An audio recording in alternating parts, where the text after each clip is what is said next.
बारिश में एक कमरे के ससुराल आई अमीर बहनें। अरे इतना अच्छा रिश्ता आया था, ये भी चला गया।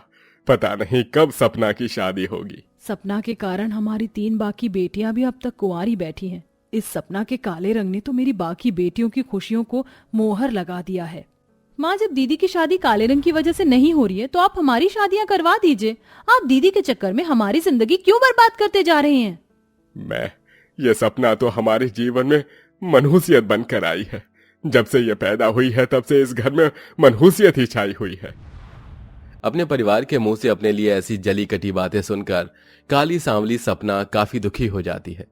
सपना शहर में अपने गरीब माता पिता मनोहर, मीनल और 3 छोटी गोरी खूबसूरत बहनें साक्षी, कविता और रिया के साथ रहती हैं। काला रंग होने की वजह से सपना की कहीं शादी नहीं हो पा रही थी और इसी के चलते उसकी छोटी बहनें भी अब तक घर में कुंवारी बैठी थीं। माँ, दीदी की शादी हो या ना हो, आप हमारी शादी करवा दीजिए क्योंकि हमें कुंवारा रहकर बूढ़ा नहीं होना है। इतना कहकर साक्षी, कविता, रिया तीनों बाहर चले जाते हैं और मीनल, मनोहर अपने कमरे में चले जाते हैं।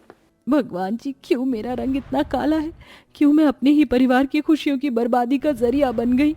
काले रंग की वजह से शादी न होने पर अब परिवार वाले भी सपना से नफरत करने लगे थे। इसी तरह दिन प्रतिदिन दिन बीतने लगे। तभी एक दिन साक्षी को उसी शहर के एक अमीर लड़के करण का रिश्ता आता है। करण काफी अमीर परिवार से था। तभी करण और उसके परिवार वाले साक्षी को पसंद कर लेते हैं। ये तो आपकी बड़ी बेटी है ना सपना, इसकी शादी नहीं हुई अब तक। अगर मैं इन्हें सच्चाई बता दूंगी तो ये सपना की वजह से साक्षी से रिश्ता नहीं करेंगे। जी, सपना शादीशुदा ही है। वो क्या है ना, इसके पति का देहांत हो चुका है तो बेचारी भरी जवानी में विधवा हो चुकी है। ये सुनकर सपना के होश उड़ जाते हैं। ओह, ये तो बहुत बुरा हुआ। इस काले रंग की वजह से क्या क्या दिन देखना पड़ रहा है मुझे। तभी साक्षी और करण का रिश्ता तय हो जाता है। मीनल ने दामिनी से इसलिए झूठ कहा था कि सपना विधवा है क्योंकि अगर मीनल सच्चाई बता देती कि सपना अब तक कुंवारी है और बड़ी बहन घर में अब तक कुंवारी बैठी है, इसलिए कोई साक्षी, कविता से भी शादी नहीं करता। तभी कुछ ही दिनों बाद साक्षी और करण की शादी हो जाती है। इसी तरह 3 से 4 महीने बीत जाने के बाद कविता और रिया की भी शादियां 2 अमीर परिवार के लड़कों से हो जाती हैं। एक रात, अरे मर जानी, जाकर कहीं डुबकी लगाकर मर जाना, नहीं तेरी शादी हो रही है तो हम पर क्यों बोझ बनी बैठी है। अब ये बातें सपना को रोज अपनी माँ के मुंह से सुनने को मिल रही थी। कुछ दिन बाद एक शाम पड़ोस वाली शीला मीनल के घर आती है। मीनल बहन, मैं सपना के लिए एक रिश्ता लेकर आई हूँ। अपने पड़ोस वाले गांव में एक रोहन नाम का लड़का है। लड़के वाले थोड़े गरीब हैं पर सपना के लिए अच्छे हैं।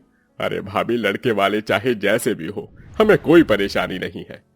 हाँ, पर एक समस्या है कि लड़के का पहले 3 बार डिवोर्स हो चुका है क्योंकि लड़का रात दिन शराब के नशे में डूबा हुआ रहता है।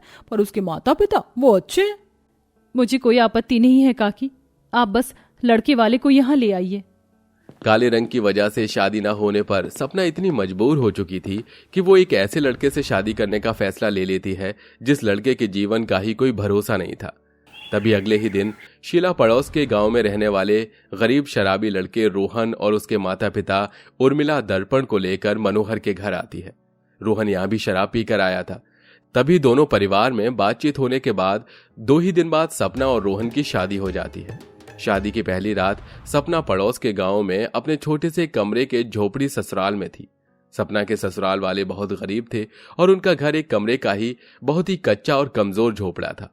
तभी रोहन नशे में लड़खड़ाते हुए घर आता है और आते ही सपना को पीटने लगता है। मुझे क्यों मार रहे हो जी? काली कलोटी, तेरी हिम्मत कैसे हुई मुझसे शादी करने की? रोहन, छोड़ बहू को, छोड़। अरे रोहन, छोड़ बहू को। तभी रोहन अपने बिस्तर पर जाकर लेट जाता है और सपना रोने लगती है। बहू रो मत, ये नालायक कभी नहीं सुधरेगा। तभी सपना मिट्टी के चूल्हे पर खाना गर्म करने लगती है। उसके ससुराल में गैस नहीं थी। सपना के एक कमरे के छोटे से झोपड़े में एक चारपाई, मिट्टी का चूल्हा और कुछ मिट्टी के बर्तन थे। माँ जी, बर्तन कहाँ है? खाना किसमें निकाल लूं? बहू, इस नालायक रोहन ने शराब पीने के लिए घर के सारे बर्तन बेच दिए हैं। वो सामने मिट्टी की प्लेटें रखी हैं तो उसी में खाना निकाल। तभी सपना मिट्टी के प्लेट में खाना निकाल कर अपने सास ससुर के साथ दाल रोटी खाकर सबके साथ अपने एक कमरे के झोपड़े में सो जाती है। अगले दिन रोहन अपने काम पर चला जाता है। रोहन उसी गांव में दूसरों के खेतों में मजदूरी करता था। उसे रोज शराब पीने की आदत थी। कुछ दिनों तक ऐसे ही चलता रहा। तभी एक दिन एक सड़क हादसे में सपना के माता पिता दोनों की मौत हो जाती है। ये देखकर सपना और उसकी बहनें खूब रोने लगी। कुछ दिनों बाद अचानक शराब पीने से रोहन की भी दर्दनाक मौत हो जाती है। एक शाम सपना अपने ससुराल में मिट्टी के चूल्हे पर खाना बना रही थी, तभी जोरों की बारिश शुरू हो जाती है। बारिश का मौसम शुरू हो गया है। तभी अचानक घर की कमजोर छत और दीवारों से पानी टपकना शुरू हो जाता है। अरे, छत और दीवारों से तो पानी आ रहा है। बहू, बरसात के मौसम में हमारे घर में ऐसे ही पानी आता है। तू जल्दी से वो बर्तन लाकर यहाँ रख दे, वरना पानी पूरे घर में फैल जाएगा।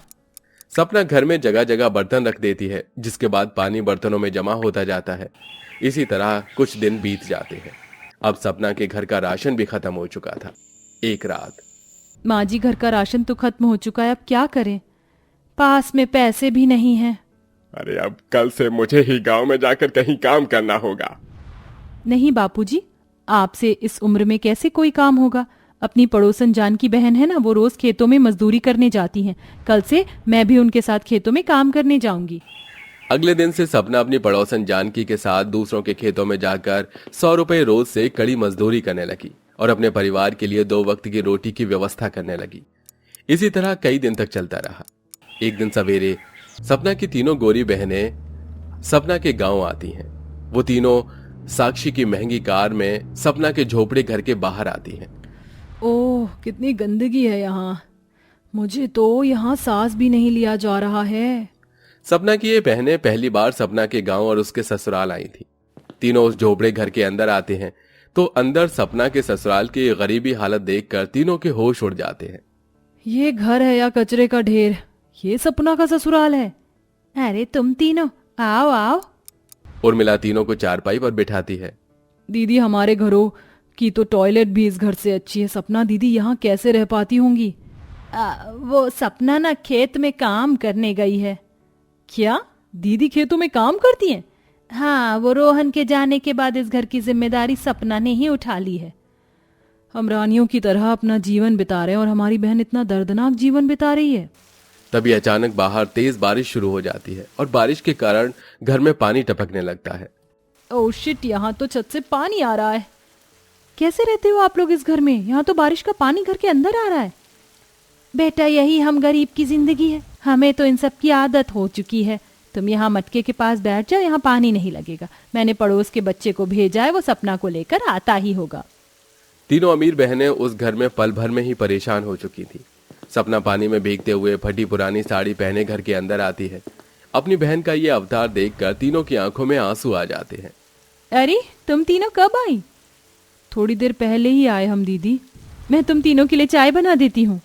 सपना गीले शरीर के साथ ही चूल्हे पर चाय बनाने बैठ जाती है। हमारे घर में इतने आलीशान गैस चूल्हे और यहाँ सपना दीदी एक मिट्टी के चूल्हे पर खाना बनाया करती हैं।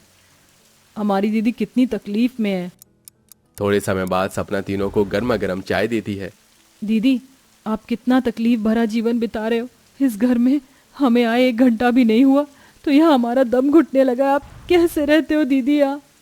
क्या करूँ साक्षी, अब आदत सी हो चुकी है। जिंदगी ने मुझे हर मुकाम पर कई सारी तकलीफें दी हैं। अब तो तकलीफ सहने की आदत सी हो चुकी है मुझे। ये सुनकर तीनों बहनों की आंखों में आंसू आ जाते हैं और वो सपना के गले लगकर खूब रोने लगते हैं।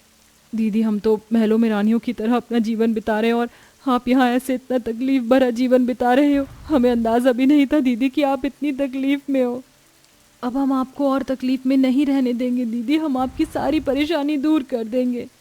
अपनी बहन की परिस्थिति को देखकर तीनों को खूब रोना आता है। तभी तीनों उसी समय गांव में एक बड़ा सा घर खरीद कर सपना को दे देती हैं और साथ में सपना के घर 1 साल का राशन, उसके घर में महंगे सामान, फर्नीचर और साथ में सपना को एक बड़ी सी किराना दुकान और कपड़ों की दुकान भी खोल कर देते हैं।